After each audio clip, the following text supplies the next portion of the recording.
थोड़ा समय पहले पंजाब से एक दंपति आई। उनका एक बेटा था, बड़ा सुंदर स्वस्थ। मुझे कहने लगे, गुरुजी कृपा करो, ये बच्चा एक अमल करता है। मैंने उस लड़का बड़ा प्यारा, बड़ा ईमानदार, सच्चा लड़का था। बुरी संगत में पढ़कर उसको लत पड़ गई। आप एक ही लत डालो ना अपने अंदर सुमरण की, बस फिर उसका मजा देखो। आदमी गंदी गंदी चीजों की, नाम अमल माता रहे गिने इंद्र को रंक। मैंने उस लड़के को कहा, इतना ईमानदार लड़का, इतना सच्चा, बड़ा सुंदर स्मार्ट लड़का था। मैंने कहा, भाई नशे से तुम्हें नुकसान हुआ? बोला, बहुत। गुरुजी मैं इस नशे के अधीन आ चुका हूं। बस इसी तरह इंसान माया की लत में फंसा है, पता भी है, अधीन हो गया है। बोला, गुरुजी अगर नहीं खाता हूं ना, बहुत तकलीफ होती है मुझे। माँ बाप को अलग दुख है, मुझे अलग दुख है, मेरा शरीर बर्बाद हो चुका है, मैं उठकर चलना भी नहीं चाहता हूं। मैंने कहा, क्या नशा करते हो? उसने एक प्लास्टिक की पन्नी निकाली, उसमें छोटे छोटे दाने गेहूं रंग के थे। लड़का बड़े संभ्रांत परिवार का था। मैं कहा, ये कितने का है? बोला, 500 का। इतना सा दाने दाने, मसूर के जैसे सरसों के छोटे दाने, ऐसा। मैं बोला, ये क्या करते हो, कैसे सेवन करते हो? बोला, इसको पहले घोल देता हूं पानी में, इंजेक्शन में भरता हूं, फिर अपने को खुद लगाता। क्या होता है? बोला, एक नशा दिमाग पर पहुंचता है। अब वो बच्चे को क्या समस्या आई, भैया ये नशा नहीं करना, बुरी संगत में उसे ये नशा किसी ने सिखाया। तभी तो साहब कह रहे हैं, अमल परारत जग के जेते अभक्ष जानकर तजियते थे। मैंने कहा, ठीक है। मैंने उसको कहा, एक बात सुनो, नशा खुद नहीं हो रहा है, जरूर आपका सहयोग है, आप ही तो इंजेक्शन में भर रहे हैं ना, नहीं करो। वो मैंने पन्नी ले ली उससे, मैं नहीं रखी, क्योंकि ये तो फिर ड्रग्स रखना, नशे के पदार्थ एक वो है, मैंने उसी से मैं बर्बाद कर दी। समझाया, वो चले गए। परसों उसके माँ बाप मेरे पास आए, फिर 3 महीने बाद, अमृतसर से, पंजाब के थे। उन्होंने मुझे कहा, गुरुजी लड़का खुद जाकर नशाबंदी केंद्र में भर्ती हो गया। आप सोचो वो लड़का कितना व्यथित है। इस तरह दुनिया के लोगों को भी एक नशा है, जगत के पदार्थों का अमल हो गया, मोह माया हो गया, वो छूटता नहीं है। तभी तो गोस्वामी जी कह रहे हैं, जड़ चैतन्य ग्रंथ पड़ गई, यद्यपि मिथ्या छूटत कट नहीं। हालांकि झूठी कठान है, नहीं छूट। बच्चा जान रहा है ये बहुत हानिकारक है, मेरे शरीर का सत्यानाश कर दिया, मैं उठने चलने फिरने के काबिल नहीं हूँ, बस ब्रेन इतने सुप्त अवस्था में पहुंच चुका है, सोए ही रहना, उठने की चाहता हूँ तो फिर उठने की इच्छा नहीं होती है। इस तरह से ये जीव आत्मा भी बहुत बुरी तरह अमल में है। इसलिए साहब कह रहे हैं, नाम अमल माता रहे, गिने इंद्र को रंक। बस ये वो कुमारी है नाम की, जो सबसे बड़ा आपको जगत ही बुला देगी, नाम की कुमारी। पार ब्रह्म अभिगत अविनाशी, कैसे के मन लागी। वाह, कह रहे हैं भैया उधर जल्दी मन लगता नहीं है, अगर लग गया फिर छूटत नहीं। काम क्रोध दोनों मत वाले, माया भर भर प्यावे। वह माया काम क्रोध लोभ मोह आदि को ये प्याले पिला रही है। ब्रह्म कुलाल शराय इन भाटी ले इंद्री रसाय। और ये समस्त इंद्रियां बहरी है। 5 सखी पीहू पीहू करत है। ये 5 इंद्रियां बड़ी स्वार्थी है। कर्म करावे आप, कष्ट दे पुन जीव को। साहब ने ऐसी बारीक बातें बोली है, जितने शुभ अशुभ कर्म मनुष्य करता है कराता है मन, और कष्ट आत्मा को भोगना पड़ता है। जितने भी काम इंसान कर रहा है केवल इस नाशवान शरीर के लिए कर रहा है। या तन का कुछ गर्व न कीजिए, जरबर होती शाला। संकट सोच पोच यह कली में बहुविध व्याध शरीरा। देखो साहब क्या करे, इस कलयुग में बहुत बड़े दुख है। अरे तन धर दुखिया, कोई ने देखा, जो देखा वो दुखिया। बहुत व्याध शरीरा, कितनी बीमारियां। मैंने इस 18 अप्रैल को 72वां जन्मदिन मनाया। मेरा गांव बड़ा संभ्रांत गांव था, बहुत सुंदर गांव था। उसमें सिर्फ एक आदमी को शुगर थी, बस एक आदमी को। सत्य बता रहा हूं, उन 4000 लोगों में सिर्फ एक आदमी को अस्थमा थी, टीबी थी। जबकि उस समय मेडिकल साइंस पीक पर भी नहीं थी, लेकिन लोग स्वस्थ थे। इस तरह मेरे भाइयों, जो सुख पाया नाम भजन में, सो नहीं ला अमीरी में, उसकी तरफ कम जाओ। भाई रे अद्भुत रूप अनूप कथा है, कहो तो को पति आई। इंसान जब किसी से प्रेम करता है, प्रेम किया, लेकिन किसके नाल लगावा दोस्ती, ये जग चालन हारा। तो या तो उसकी नाक देखता है, या तो उसके मुख को देखता है, या तो होंठों को देखता है, या अवयवों को देखता है, या स्ट्रक्चर को देखता है। फिर कहता है तू ही तू भैया, तेरे सिवा कुछ नहीं। कुछ बोराए हुए फिर आत्महत्या कर लेते। वो एक भौतिक चीज में आसक्त हुआ जिसका अस्तित्व कुछ नहीं। यही तो गोस्वामी जी यही ज्ञान प्राप्त हुआ था एक ही शब्द से। अपनी पत्नी से बहुत प्रेम करते थे। ससुराल चली गई तो गोस्वामी जी वहां भी पहुंच गए थे जाकर। अंधेरी रात में बरसात के बीच वहां जब पहुंचे, दूसरे द्वार से दरवाजा खटखटाया। एक मुर्दे पर बैठकर गंगा जी में गए थे, मुर्दा डूबता नहीं है। पत्नी ने कहा, स्त्री रात को दरवाजा घर का नहीं खोलती है। पति की आवाज सुनकर दरवाजा खोला। बोला हे स्वामी कैसे आए?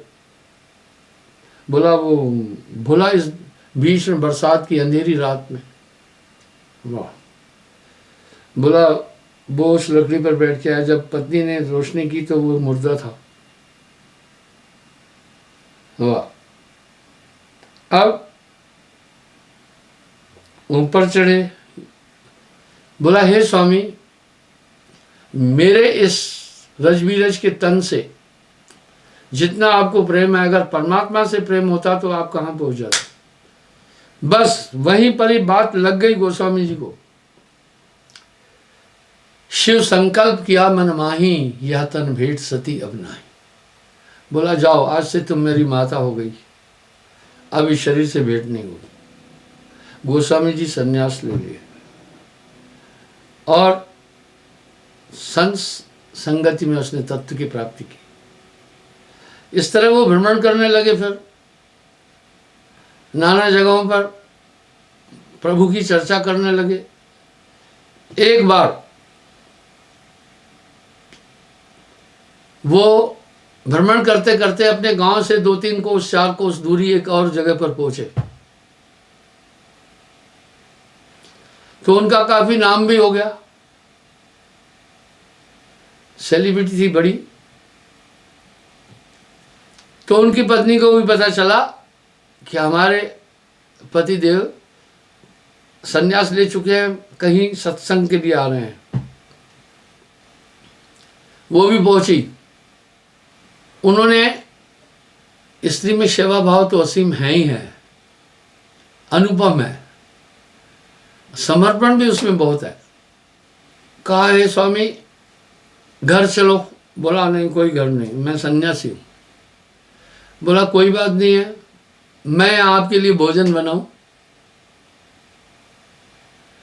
उसने कहा मैं नारी के हाथ का नहीं खाता। बोला कोई बात नहीं, मैं राशन सीधा लाती हूं। उसने बोला वो मैं साथ में लिए हुए रहता हूं। बोला ठीक है, मिर्च मसाला वगैरह लाती हूँ। बोला वो भी संग में है। बोला सिलबट्टा आदि लाती हूँ। बोला वो भी रखा हूँ। बोला लोटा डोरी आ गई। पुराने ज़माने में लोग लोटा डोरी है जो वो रखते थे कुएं से पानी पीने के लिए। बोला वो भी मेरे पास है। तवा आदि बोला सब लिए हूँ। अरे पत्नी ने कहा निर्बसी है फिर छोड़ा क्या है, पूरी गृहस्थी तो तू ढो करके घूम रहा है, तूने मुझे ही छोड़ा।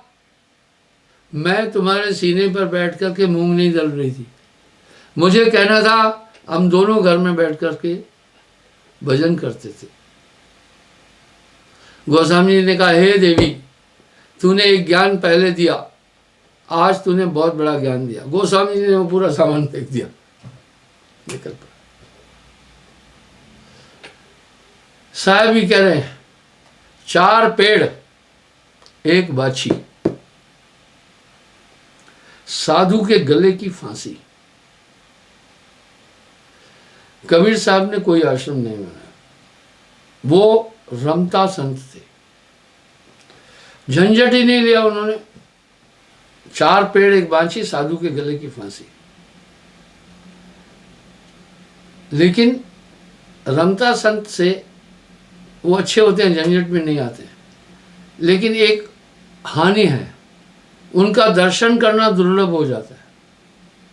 लेकिन जो मठाधीश संत है, आश्रम सृजित करते हैं, उसमें एक लाभ है, वो समय समय पर भंडारों का आयोजन करते हैं, लोग उनसे उनके दर्शन कर पाते हैं, आकर रुकते हैं। तो मैं आपको अपना उदाहरण देता हूँ।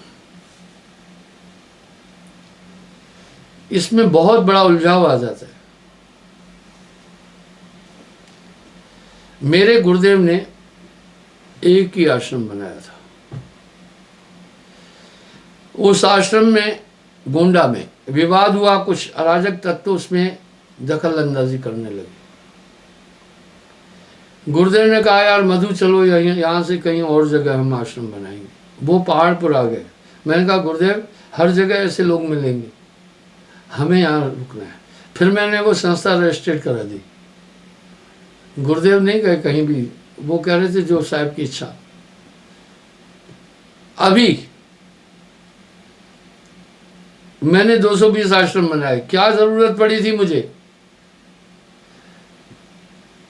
मैं बंबई जाता था, भाटिया मैरिज हॉल में मैं सत्संग करता था। क्यों बनाए बताता हूँ।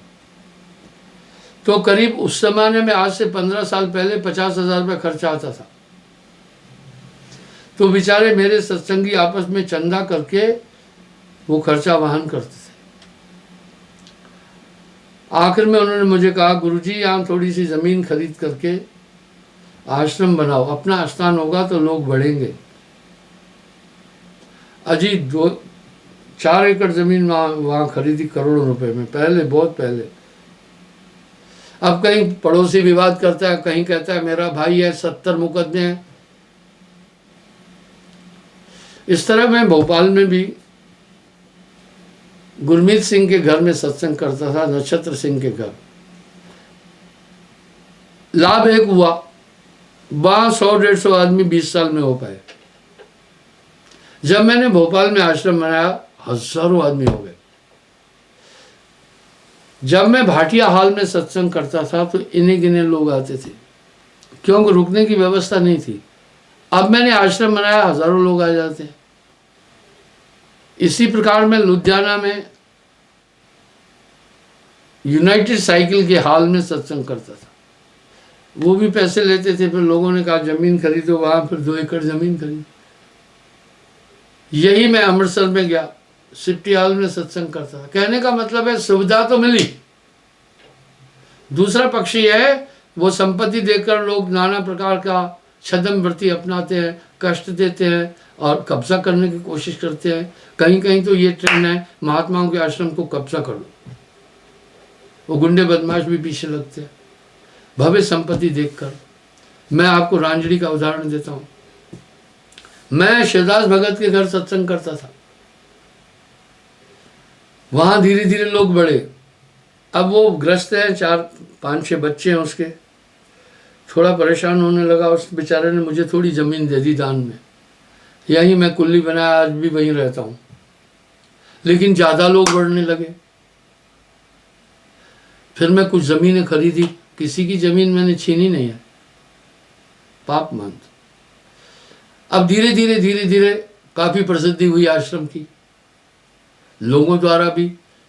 फिर कहीं उन्होंने कहा गुरुजी चलो हम ज़मीन देते हैं, कहीं खरीदी इस तरह, कहीं डोडा, कहीं किश्तवाड़, पूरे जम्मू में 100 आश्रम बने, पूरे देश में हर राजधानी में आश्रम बना।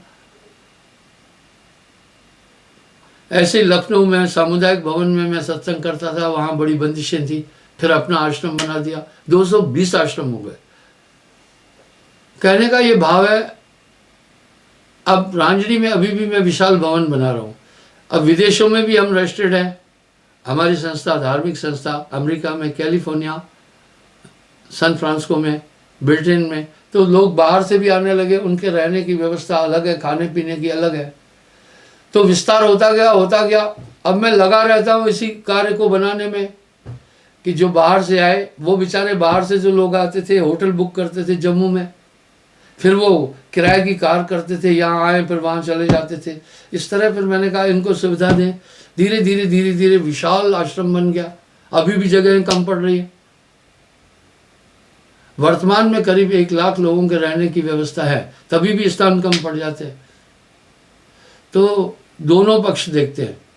इस तरह से 4 पेड़ एक बाची, साधु के गले की फांसी। तो साहब रमता हुए थे, दोनों तरह के महापुरुष हुए। तो बंधुओं, मैं ये कह रहा हूँ, जगत के पदार्थों में आसक्ति नहीं रखना है। ये सब मायावी चीज़ें, चिंता सिर्फ एक नाम की रखना है। कहीं भी अपना ध्यान और जाने नहीं पाए। इसके अलावा कहीं ध्यान गया तो ये मन है। अब यहाँ फिर उनके लिए क्या व्यवस्था करनी पड़ती है? शौचालय की व्यवस्था, 150 तो लेटरिन बना दिए। एक माता बहन बोल रही थी गुरुजी और थोड़ा बाथरूम बनाओ। कपड़े लेकर आधे घंटे खड़ा होना पड़ता है स्नान करने के लिए। वो माई जो अंदर घुसी निकलती नहीं है, थक जाते हैं। हमारे बच्चे भी हैं। 100-150 बाथरूम बना दिए, 100-150 लेटरिन बना दिए, पुरुषों के अलग, माताओं के अलग। उसके डिस्पोजल की व्यवस्था करना, वो साहब, यानी घर एक होता है, 2 बच्चे और परिवार, तो उसके लिए आदमी परेशान होता है। एक बहुत बड़ी व्यवस्था करनी पड़ती है। पर मैं परेशान नहीं होता हूँ। अभी भी जब मैं यहाँ से आया तो कुछ काम करके यहाँ आया। तो बंधु, कहने का भाव है, बस आप सुमरण की तरफ अपना ध्यान रखना, वही सार है। पर मुझे एक आदमी ने कहा गुरुजी लगता है आप भी माया में फंस गए। मैंने कहा कैसे? बोला गुरुजी घर द्वार बाल बच्चे हम भी जैसे मकान बना रहे हैं, उनके लिए इंतजाम कर रहे हैं, आप भी माया में फंस गए। मैं बोला ना, तेरे और मेरे कर्म में बहुत अंतर है। तू तो जो कुछ कर रहा है वो मोहवश कर रहा है, अपने बच्चों के लिए कर रहा है। मैं जो कर रहा हूं ये परमार्थवश है। ये माया है 2 भांत की, जो कर जाने कोई, एक मिलावे पीर से एक नरक ले जाए। छोटा उदाहरण देता हूं। यूक्रेन से काफी लोग आते हैं, रसिया से, हर जगह से आते हैं। वहां लिविंग स्टैंडर्ड टॉप है। यहाँ तो हम एक ही कमरे में सब सो जाते हैं, वहां नहीं है। यहाँ एक टॉयलेट सब इस्तेमाल करते हैं, बच्चों का अलग है, बच्चों का कमरा सोने का अलग है, सब अच्छी व्यवस्था है। तौलिया कोई किसी का नहीं यूज़ करेगा। तो यहाँ थोड़ा उनको दिक्कत हुई। वो बेचारे जम्मू में होटल बुक करके आते थे, वहीं से एयरपोर्ट से यहाँ आने तक उनको 10,000 रुपये गाड़ी किराया ले लेती थी। मैंने बसें खरीदी। इस प्रकार उनके लिए उसी स्टाइल के रूम बनाए। अब वो अधिक आने लगे ताकि इनको परेशानी नहीं हो। और अभी भी हमारे आश्रम में जो कहीं से भी देश के कोने से आता है, मैं जम्मू रेलवे स्टेशन पर गाड़ी भेजता हूँ उसके लिए। और गाड़ी भेजने में 500 रुपये खर्चा आता है। नहीं तो वो बेचारा जब आएगा 3 गाड़ियाँ बदलेगा, वो परेशान हो जाएगा। तो ये सेवा है। मैं कहा भाई तेरे और मेरे काम में दिन रात का अंतर है। तुम्हारा काम है स्वार्थ और ममता का, मेरा काम है परमार्थ का। जैसे आए खसम की वाणी, तैसे बजाऊं सुनो बोला लो। बोलिए सदगुरुदेव की जय।